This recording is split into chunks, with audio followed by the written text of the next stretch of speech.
최태원 회장이 젠슨황을 이번에 6월 달에 왔을 때 7번 만났습니다. 그래서 7번 만나서 공급량을 2배로 늘려달라 이렇게 부탁을 했었고, 그것을 최태원 회장이 오케이 했습니다. 그래서 2030년까지 반도체의 HBM 반도체, 인공지능 반도체죠. 이것을 공급량을 2배 정도 늘려주겠다. 바로 이런 이유 때문에 이제 SK 하이닉스가 작년부터 금년까지 한 10배 정도 올랐고, 삼성전자가 한 5배 정도 올랐습니다. 시가총액 1등도 이번에 삼성전자를 제꼈죠. 26년 만에 이제 1등이 됐다 이렇게 볼 수가 있고, 이렇게 만약에 미국의 빅테크 기업의 HBM 반도체나 메모리 반도체 수요가 계속 지속된다면 앞으로 더 성장할 가능성이 높다 이렇게 볼 수 있습니다. 어떤 좀 리스크나 어떤 걱정되는 부분은 없을까요? 이제 가장 우려되는 부분은 반도체 수요가 계속 이루어지느냐, 이제 그게 문제입니다. 미국의 빅테크 기업이라고 하는 것은 우리가 잘 알고 있는 7개의 기업을 말하는데, 엔비디아, 그다음에 애플, 그다음에 구글, 그다음에 아마존, 마이크로소프트, 테슬라, 바로 이런 기업을 우리가 빅테크 7이다 이렇게 부릅니다.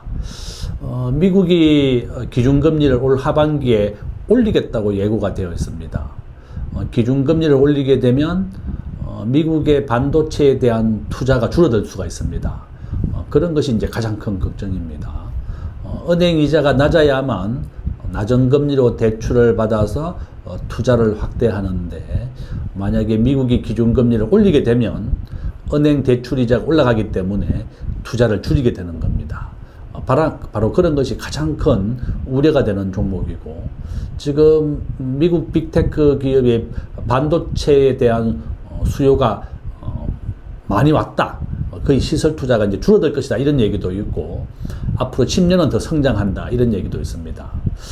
그래서 이제 개인들은 주식 투자에 있어서 너무 무리하게 대출을 받아서는 하지 마라 이렇게 얘기하고 있고, 자기 소득의 한 4분의 1 정도가 가장 좋은 투자 비율이다. 그러니까 항상 한 30년간 직장인들은 자기 소득의 한 4분의 1 정도를 쭉 대출 받아서 하면 그게 한 1조 정도 모인다 그래요.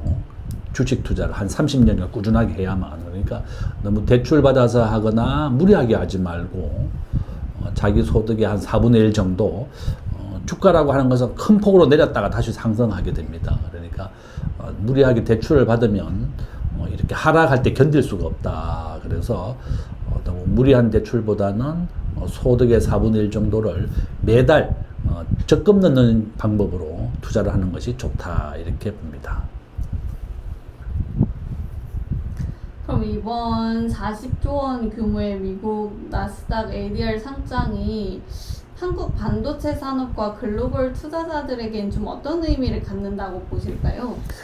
지금 현재 하이닉스나 삼성전자의 주가 수익 배율이 우리나라는 한 12, 15 정도 됐는데, 지금 이 정도의 이제 수익률이 나온다 그러면 8까지 떨어진다 그럽니다. 주가 수익 배율이라고 하는 것은 하이닉스의 영업이익을, 순이익을 주식수로 나눈 겁니다.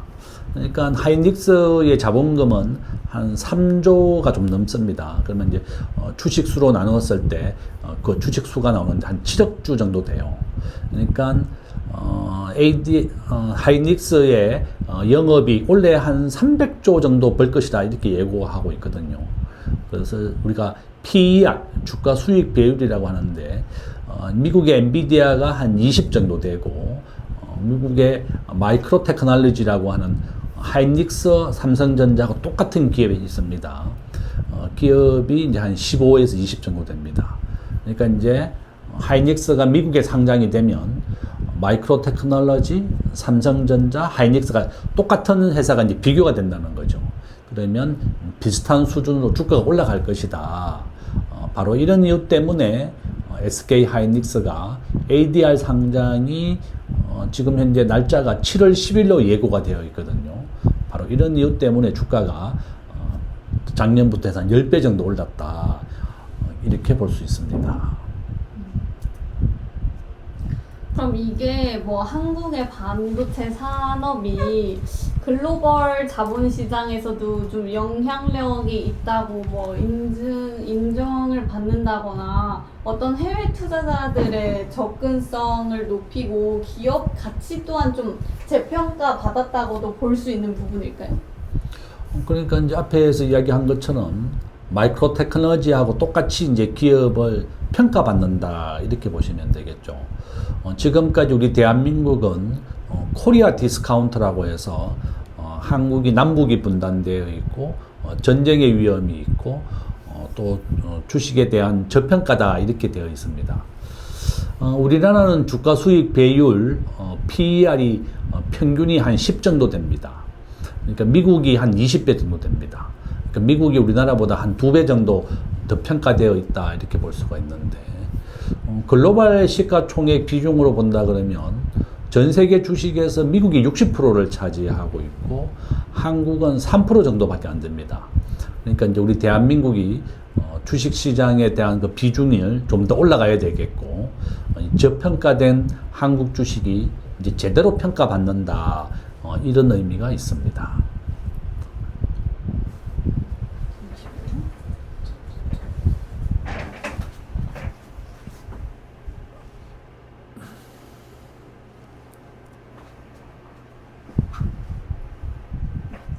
그러면 지금 국내 반도체 회사 중에 SK 하이닉스가 처음으로 미국 나스닥에 상장을 하는 건데 그동안에 하지 못했던 이유는 좀 뭐라고 보실까요? SK 하이닉스가 처음 상장되는 건 아니고 삼성전자는 이미 10년, 20년 전에 상장이 되어 있었습니다. ADR이 상장되어 있었고 한국의 기업들이 한 10개 정도가 미국에 상장이 됐는데 지금 대부분이 없어졌죠. 옛날 2000년도에 두루넷이라는 회사가 있었고 미국은 상장하기는 굉장히 쉽지만 유지하기가 어렵습니다.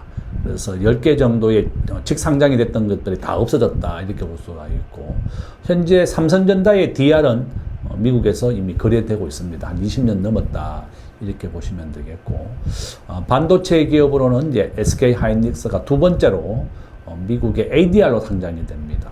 그러면 ADR 10주가 한국의 본주 한 주의 가치를 가진다 이렇게 보시면 되겠고 한국의 세계 최고의 HBM 반도체를 만들어내는 SK 하이닉스가 미국에서 이제 거래가 되고 미국인들이 직접 한국의 SK 하이닉스 주식을 사게 만들었다. 그런데 아주 중요한 의미가 있습니다. 이게 기사에서 다 한국 최초라고 하는데 처음이 아니에요? 하이닉스가 상장이 되는 하이닉스가 상장되는 건 처음인데 ADR 상장되는 것은 삼성전자 다음으로 이제 하이닉스가 상장되는 거고 SK 하이닉스는 처음 되는 건 맞지만 ADR로 상장되는 것은 이미 삼성전자가 20, 30년 전에 이미 상장이 됐었다. SK는 이번에 처음으로 미국에 하는 건 맞습니다. 그러면 다른 회사들은 왜 좀 여태까지 미국 상장에 하지 못했다고 볼 수 있을까요? 미국에 상장을 하게 되면 상장에 대한 유지 조건이 굉장히 어렵습니다. 내가 앞에서 우리나라 기업 10개 정도가 미국 나스닥에 상장이 됐다가 다 휴지됐다 그랬습니다. 다 망했다는 겁니다. 여러분들이 알고 있는 두루넷이라는 회사가 있었고 한국의 많은 벤처 기업들이 2000년도에 미국의 나스닥에 직상장을 했지만 다 청산됐고 부도가 났다 이렇게 보시면 되겠습니다. 그 정도로 미국 기업은 꾸준하게 흑자가 나야 됩니다. 바로 이런 게 상장의 유지 조건이고 또 그러한 성장성이 없었기 때문에 다 청산이 되고 상장 폐지가 됐다. 삼성전자가 이제 DR로 지금 기존에 거래가 되고 있었고 SK 하이닉스가 이번에 상장이 된다 이렇게 보시면 됩니다. 그럼 하이닉스가 조달한 자금을 용인 클러스터와 첨단 패키징 투자에 쓰겠다고 밝혔는데 이런 투자가 기업 경쟁력에는 어떤 영향을 줄까요? 아주 큰 영향을 줄 것이다 이렇게 봅니다. 이재명 대통령 정부가 오늘 이재용 삼성전자 회장, 최태원 회장과 함께 2,000조를 한국에 반도체에 투자하겠다고 오늘 발표를 했습니다. 이제 이재용 회장과 최태원 회장이 지역을 돌면서 투자 계획을 밝히겠다고 얘기했는데 지금 3개를 투자하겠다는 겁니다. 반도체에 대한 투자, 광주와 전남 지역에 무려 2,000조를 투자하게 됩니다. 삼성전자와 하이닉스가 반도체 공장을 짓고 구미에 지금 현재 피지컬 AI, 삼성전자는 피지컬 AI 로봇 산업이다. 이걸 투자하겠다고 했고 3번째가 데이터 센터를 짓겠다는 겁니다. 지금 현재 2개의 기업이 한국에 2,000조 정도, 최고 3,000조까지 투자할 수 있다. 이렇게 되었고 지금 현재 우리나라 SK 하이닉스는 용인 반도체 클러스터에 지금 이번에 ADR로 들어오는 한 40조 정도 되는 돈을 투자하겠다고 되어 있습니다. 지금 현재 용인 반도체 클러스터는 착공한 지 5년 정도가 되었는데 물 문제라든지 또는 전기 문제 때문에 굉장히 공사가 늦게 시작이 됐습니다. 만약에 이번에 40조 원의 돈이 들어온다면 SK 하이닉스가 시설 투자라든지 본격적인 반도체 생산을 증설할 수가 있다. 이렇게 보면 됩니다.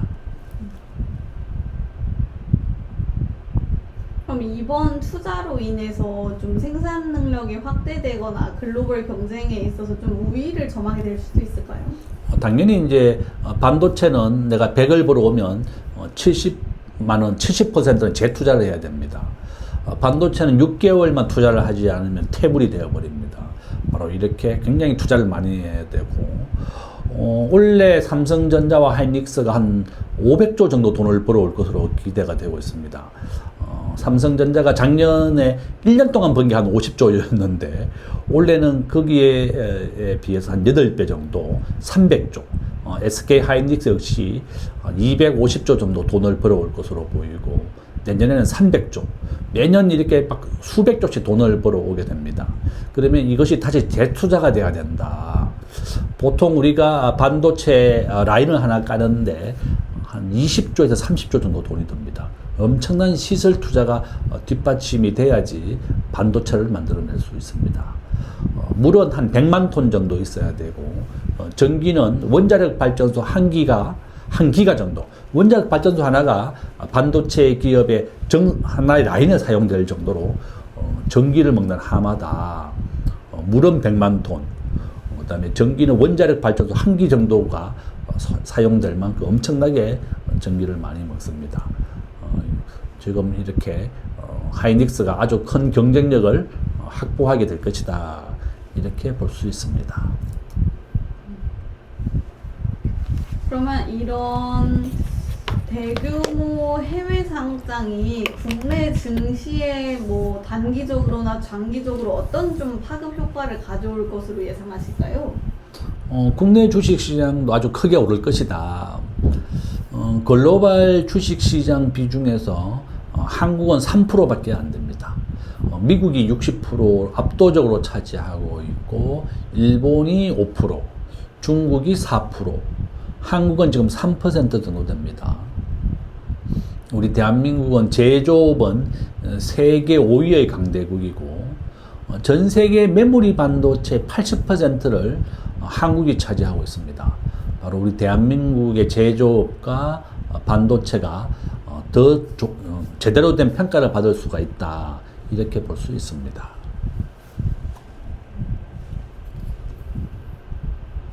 그럼 ADR 발행으로 기존 주주들의 지분 희석 우려가 있다는 얘기도 있는데 주주 가치 측면에서는 어떻게 평가할 수 있을까요?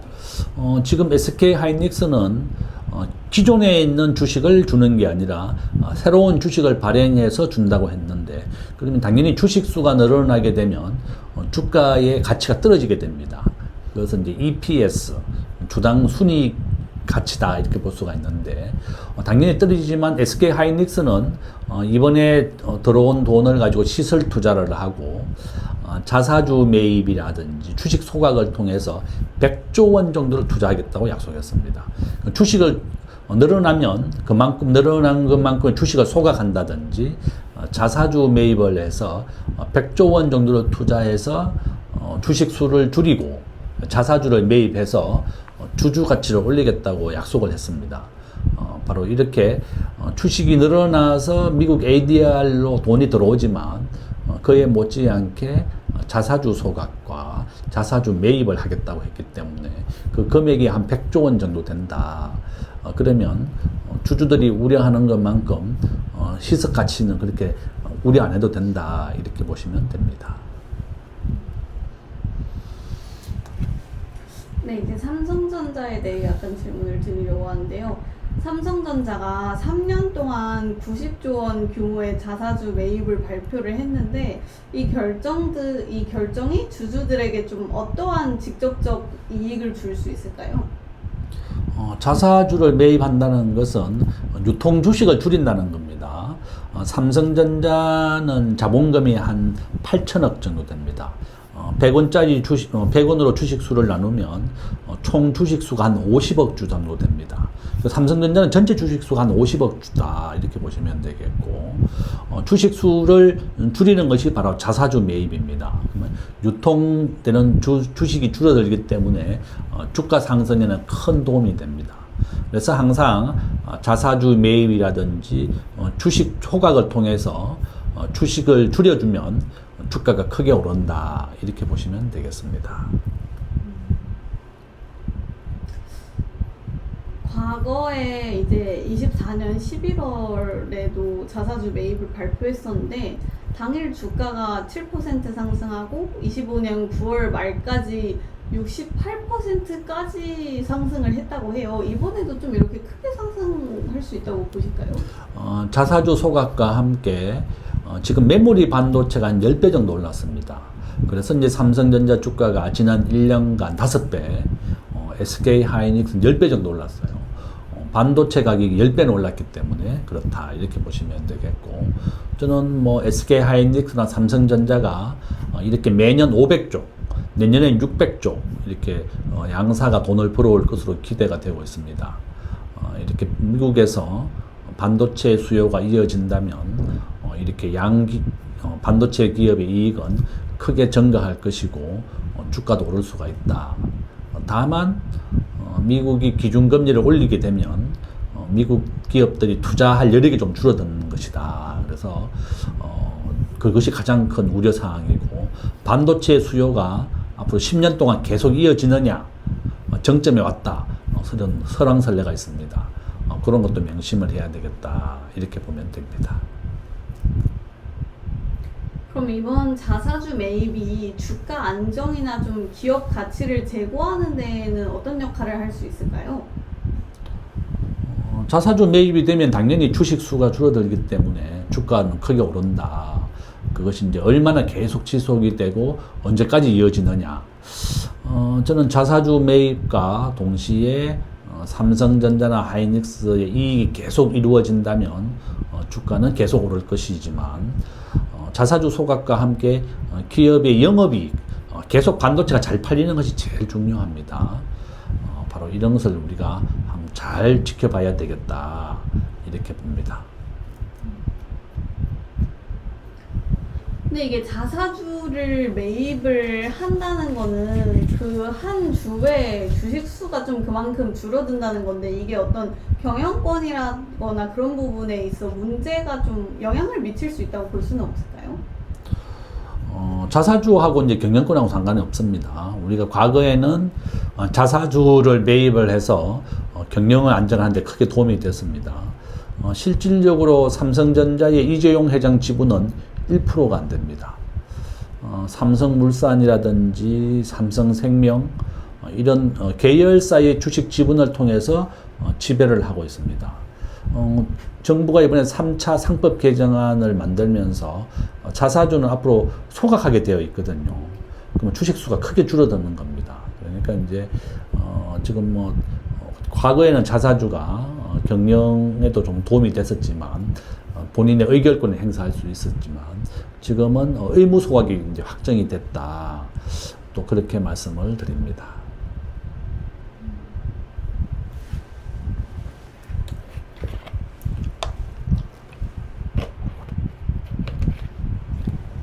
이번 삼성전자의 대규모 자사주 매입이 기업 재무 구조에 부담을 줄 가능성은 없을까요? 삼성전자가 원래 벌어들인 돈이 한 300조, 내년에는 400조, 후내년 500조 이렇게 계속 100조씩 늘어나고 있습니다. 삼성전자가 자사주 매입에 사용되는 금액이 전체 영업이익이 한 3분의 1 정도밖에 안 됩니다. 지금 삼성전자는 현금만 가지고 있는 게 현재 100조에서 200조 정도 됩니다. 그러니까 충분히 이 정도는 감내할 수 있는 수준이다. 이렇게 볼 수 있습니다. 그럼 하이닉스의 ADR 상장과 이런 삼성전자의 자사주 매입이 글로벌 투자자들에게는 좀 어떤 신호를 줄 수 있을까요? 지금 현재 삼성전자와 하이닉스 둘 다 외국인 투자 비율이 50% 정도 됩니다. 두 개 기업의 시가총액이 현재 2,000조입니다. 삼성전자 2,000조. 그 중에 1,000조가 외국인 지분이다. 이렇게 보시면 되겠고, 하이닉스도 하고 똑같아요. 지금 두 개 기업의 시가총액이 똑같다. 2,000조씩. 그렇게 보시면 되겠고, 외국인들은 당연히 자사주 매입을 한다든지 또 주식 소각을 한다 그러면 주식 수가 줄어들기 때문에 기업은 더 크게 오르게 됩니다. 그래서 자사주 매입과 계속 영업이익을 내는 것이 주가 상승에 굉장히 중요하고 바로 외국인들이나 투자자에게 가장 중요한 것이다. 이렇게 볼 수 있습니다. 그럼 이 두 기업의 행보가 글로벌 반도체 경쟁 구도에서는 좀 어떤 전략적 의미를 가질 수도 있다고 보실까요? 뭐 당연히 이제 두 개 기업이 우리나라 반도체를 대표하고 전 세계 메모리 반도체나 HBM 반도체의 70%를 차지하고 있습니다. 지금 현재 메모리 반도체를 만드는 건 세 개 기업밖에 없습니다. 마이크로 테크놀로지 미국 기업과 하이닉스 삼성전자입니다. 바로 이런 이유 때문에 우리 대한민국이 지금 현재 반도체의 성장 때문에 크게 성장을 했고, 이 두 개 기업이 가장 중요하고, 정부에서 지금 2,000조를 투자하겠다는 것도 이렇게 반도체 영업이익이 앞으로 계속 이어질 것을 예측했기 때문에 이런 2,000조 투자가 확정이 됐다. 이렇게 볼 수 있습니다.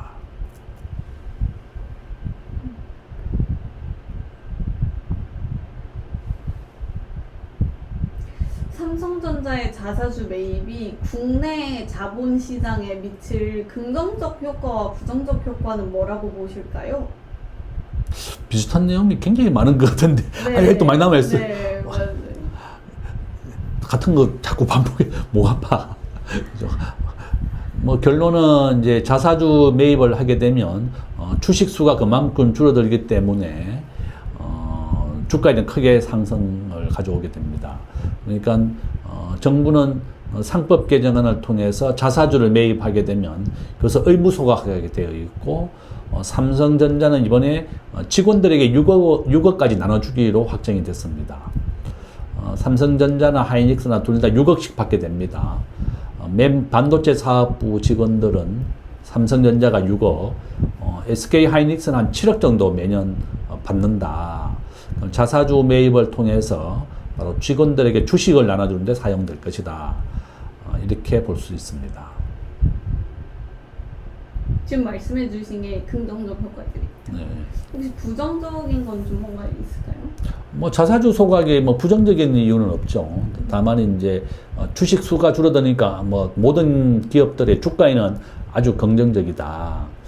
다만 부정적인 것은 기업이 영업이익으로 벌어들인 돈을 가지고 미래에 대한 투자를 하고 공장을 짓고 해야지 계속 성장을 할 수가 있는데, 자사주 매입은 미래에 대한 투자를 하지 않고 주가 관리에 투자를 한다는 겁니다. 그런 것이 약점이 될 수가 있다. 과거에는 우리나라의 모든 기업들이 돈을 벌어오면 공장을 짓고 사람을 고용하는데 사용이 됐는데, 지금 우리나라의 청년 취업률은 44%밖에 안 됩니다. 기업들이 오히려 미래에 대한 공장을 짓고 투자를 해야 되는데 그런 걸 하지 않고 오히려 자사주 관리라든지 뭐 이런 데 더 몰두하고 있다. 그런 것이 이제 걱정이다. 이렇게 볼 수 있습니다. 그럼 교수님이 보시기에 한국 대기업들이 주주가치 제고를 위해서는 앞으로 좀 어떤 전략으로 움직여야 된다고 보실까요?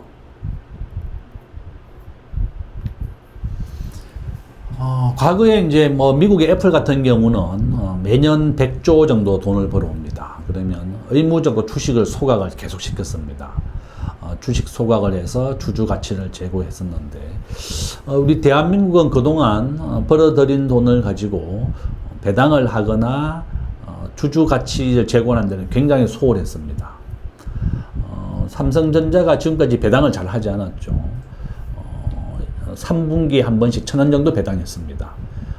미국의 애플은 3개월에 한 번씩 1달러 1,500원 정도 되죠. 매년 배당을 3개월에 한 번씩 배당을 했었고 또 주식을 의무 소각을 엄청나게 했지만 삼성전자는 그만큼은 하지 않았다.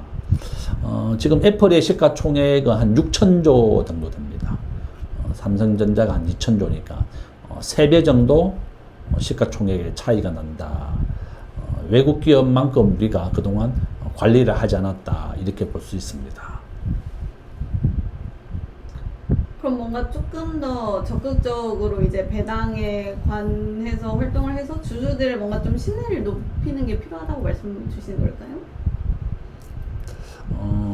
당연히 이제 두 가지죠. 하나는 미래 가치에 의해서 공장을 지어야 되는 것도 하나 있고, 또 외국 기업처럼 자사주 소각이나 주주 가치 제고를 위해서도 해야 되는데, 그것은 뭐가 좋다 이렇게 말할 수가 없습니다. 미국의 테슬라와 아마존은 배당을 하지 않습니다.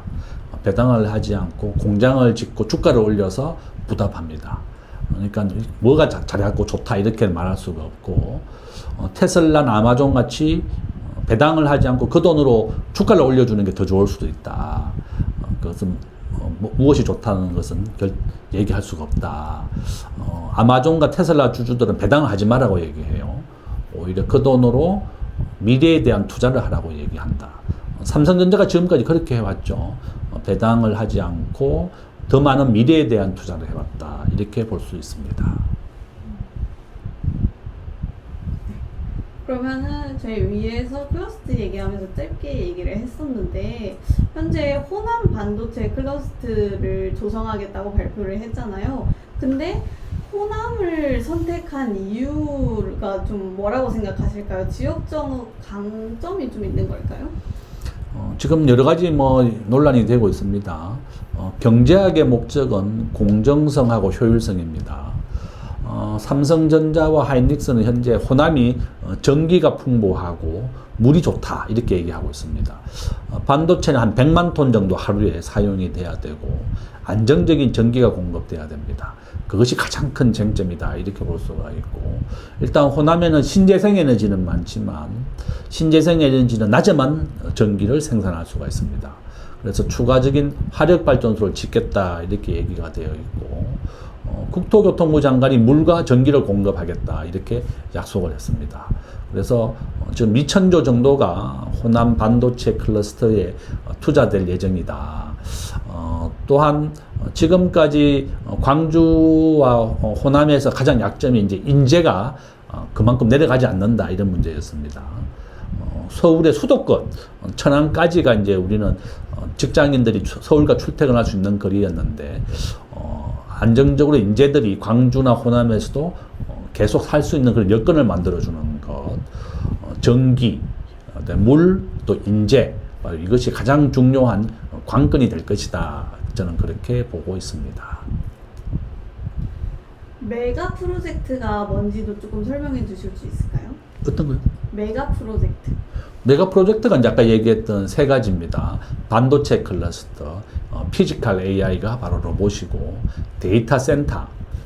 인공지능이 활용하게 되면 데이터가 보관이 돼야 됩니다.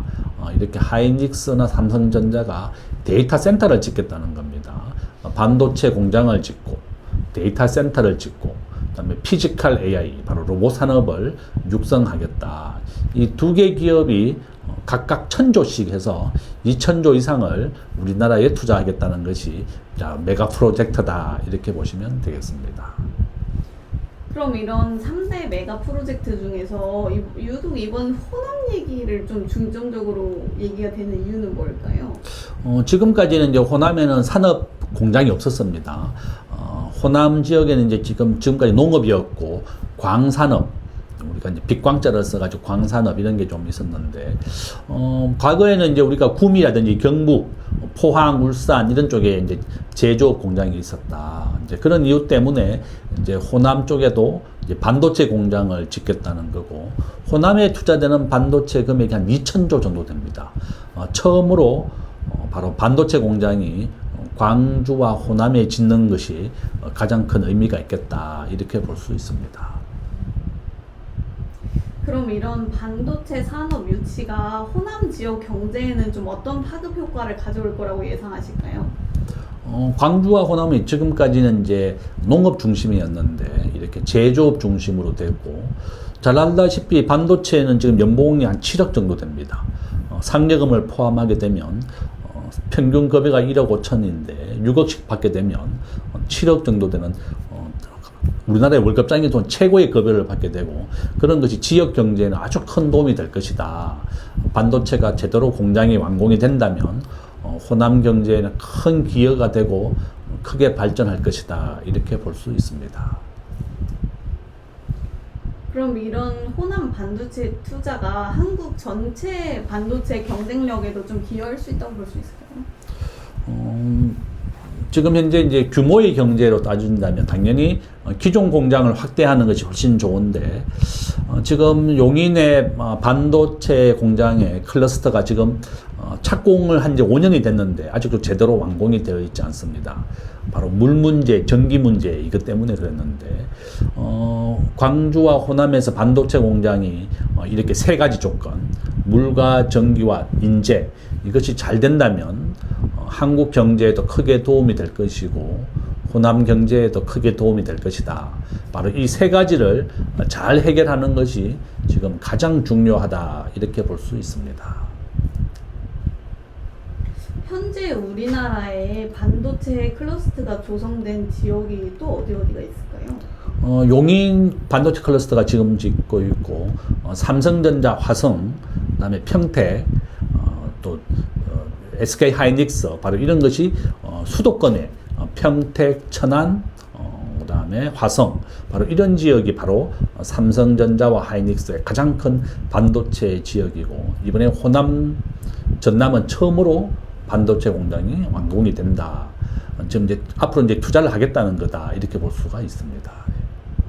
그럼 그 지역들에 반도체 클러스터가 조성이 되고서 경제적으로 조금 변화가 있었다고 볼 수 있을까요? 당연히 용인과 수원이 우리나라에서 가장 집값이 비싼 지역 중에 하나입니다. 최근에 동탄의 집값이 2억, 3억 올랐다 그러죠. 상여금을 6억씩 받으니까 가장 많이 우리나라에서 집값이 오른 데가 지금 동탄, 화성 지역이었고, 지역 경제도 아주 크게 올라간다. 주식시장에서 최근에 한 5조 원 정도가 부동산 시장으로 갔다 그래요.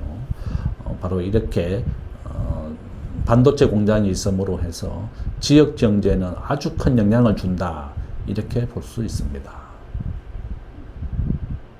그럼 이런 것들이 SK 하이닉스와 삼성전자에는 얼마나 경제적인 효과를 갖다 줄 수 있을까요?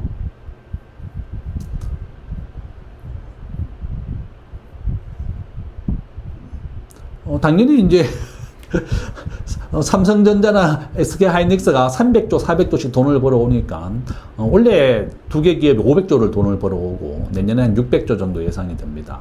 이렇게 조 단위로 지금 100조 단위로 돈 매출액이나 영업이익이 증가하기 때문에 기업으로서는 엄청나고, 시가총액이 SK 하이닉스 10배 늘어났죠. 최근 1년 동안에 10배가 늘어났다. 2,000조가 된 것이다, 이렇게 볼 수가 있겠고, 기업으로서는 시가총액이 2,000조까지 늘어나게 되면 유상증자라든지 회사채 발행이라든지 채권 발행을 통해서 막대한 또 자금을 투자를 받을 수가 있고, 그 돈으로 시설을 투자하고 사람을 고용할 수가 있습니다. 이렇게 두 양사에 큰 영향을 준다, 이렇게 볼 수 있습니다. 그러면은 이런 반도체 클러스터로 인한 부동산 투기에 대한 문제는 교수님은 좀 어떻게 바라보실까요?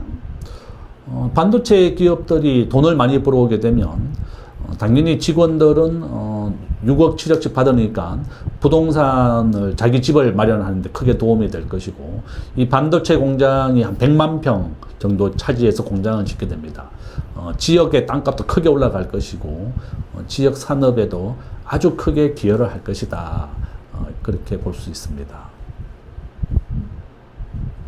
뭔가 부동산 투기가 너무 좀 과열되거나 그럴 우려는 없을까요? 이제 다른 지역, 그 지역에 사는 사람은 정작 뭐 사지 못하고 다른 지역에서 계속 와서 뭐 구매를 한다거나 그렇게 될 수도 있고. 당연히 이제 크게 이제 올라가겠죠. 만약에 삼성과 하이닉스가 호남 공장을 지으면 10,000명 이상 내려가게 될 겁니다. 10,000명의 최고급 인재죠. 연봉을 6억 이상 받는 그런 사람들이 지역에 내려가게 되는 것이고, 지역 경제나 또 지역 경제 활성화에 크게 기여가 될 것이고, 부동산 가격도 당연히 크게 오를 것이다. 또 공장이 위치한 그 주변 지역은 크게 올라간다. 이렇게 볼 수가 있고, 좀 시간은 좀 남았죠. 지금 전기 문제나 용수 문제가 해결돼야 된다. 이렇게 볼 수 있습니다.